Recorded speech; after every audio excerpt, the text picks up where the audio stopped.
What happens when an alleged attempt to undermine a government is tied not to street protests or military maneuvers, but to an international public relations campaign targeting global media and financial networks?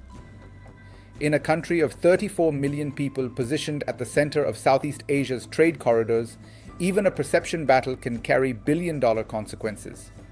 Tonight, we examine what Malaysia's leadership says it has uncovered, how deep the allegations run, and why the implications extend far beyond domestic politics.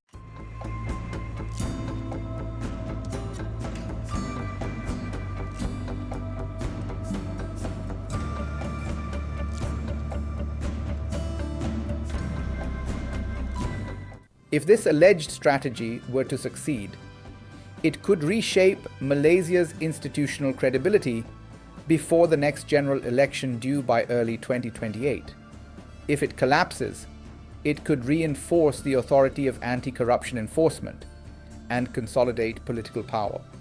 At stake is confidence in parliamentary democracy, regulatory independence, and the stability of one of ASEAN's most trade-dependent economies, where exports account for more than 60% of GDP and foreign capital flows remain highly sensitive to reputational risk. The controversy centers on statements delivered in Parliament by Prime Minister Anwar Ibrahim, who said authorities were investigating what police described as a conspiracy to sabotage national stability under statutes protecting parliamentary democracy.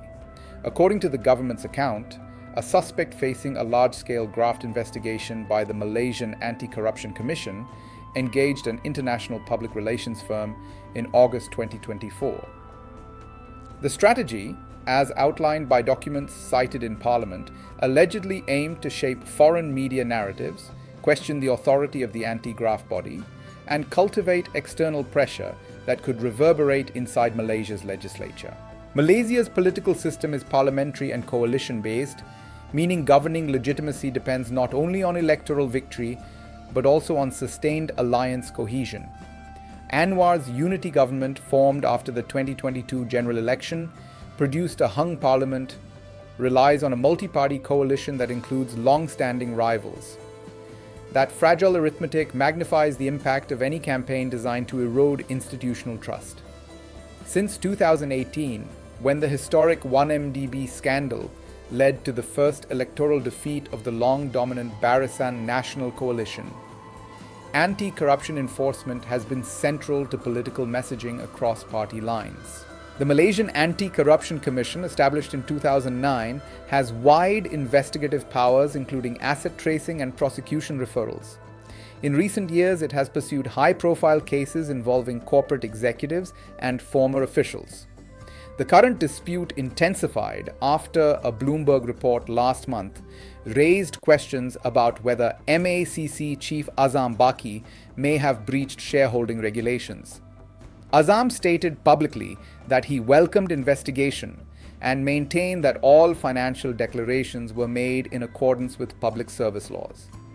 The MACC described the allegations as unfounded and characterized them as attempts to discredit ongoing enforcement actions within the corporate sector. Anwar told Parliament that documents obtained by authorities indicated the alleged PR efforts sought to contact foreign media outlets, including Bloomberg, to influence coverage and cast doubt on Malaysia's governance mechanisms. A special government committee is separately reviewing the shareholding allegations and is expected to conclude its probe this week. Some lawmakers, including members of a key coalition partner, have called for a royal commission of inquiry into broader claims of misconduct. The Prime Minister argued that initiating such a commission would be premature while the committee's work is ongoing. The historical backdrop matters. Malaysia has cycled through 5 prime ministers since 2018, reflecting volatility in party alignments and leadership transitions. Political instability can translate quickly into market reaction. The ringgit has experienced periods of depreciation tied to both global dollar strength and domestic uncertainty. In 2023, foreign direct investment inflows totaled tens of billions of dollars, much of it linked to semiconductor manufacturing and energy infrastructure. For multinational firms operating supply chains that intersect with the Strait of Malacca, reputational stability is not abstract. It affects risk premiums and capital allocation. Consider the first what-if scenario. If investigators substantiate evidence that a coordinated external communications campaign was designed to influence foreign perception and internal parliamentary dynamics, enforcement could expand. Charges under laws protecting parliamentary democracy carry significant penalties.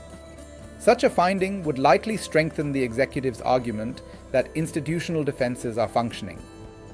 Coalition partners might rally around a narrative of sovereignty and procedural integrity, potentially stabilizing the government ahead of 2028. International investors could interpret decisive action as a signal that regulatory bodies remain assertive despite political friction. Now consider a second scenario. If the allegations prove overstated or procedural safeguards appear politicized, the episode could deepen skepticism. Calls for a royal inquiry could intensify, especially if opposition parties frame the situation as executive overreach. In a tightly balanced parliament, even minor shifts in coalition cohesion can alter legislative outcomes. Markets may respond not to the legal merits but to perceptions of transparency. Rating agencies monitor governance indicators closely. Any downgrade outlook would raise borrowing costs in an environment where global interest rates remain elevated. Regionally, Malaysia occupies a strategic position within ASEAN, balancing relations with China, the United States, and neighboring economies. Its neutrality has allowed it to attract diversified investment across technology, manufacturing, and commodities. An internal contest over narrative control that spills into foreign media networks intersects with broader geopolitical competition over information influence. Southeast Asia has become a theater where regulatory standards, digital governance, and anti-corruption enforcement shape investor confidence as much as tariff policy. There is also an institutional dimension. The MACC's credibility depends on operational independence and public trust. Allegations involving its leadership test both. At the same time, governments worldwide face the challenge of managing cross-border information flows that can amplify domestic disputes. Engaging international public relations firms is not unusual in corporate or political contexts, but when such engagement intersects with ongoing criminal investigations, the optics become consequential. As the special committee prepares its findings, the immediate question is procedural clarity. Will its conclusions be published in full? Will Parliament debate them openly?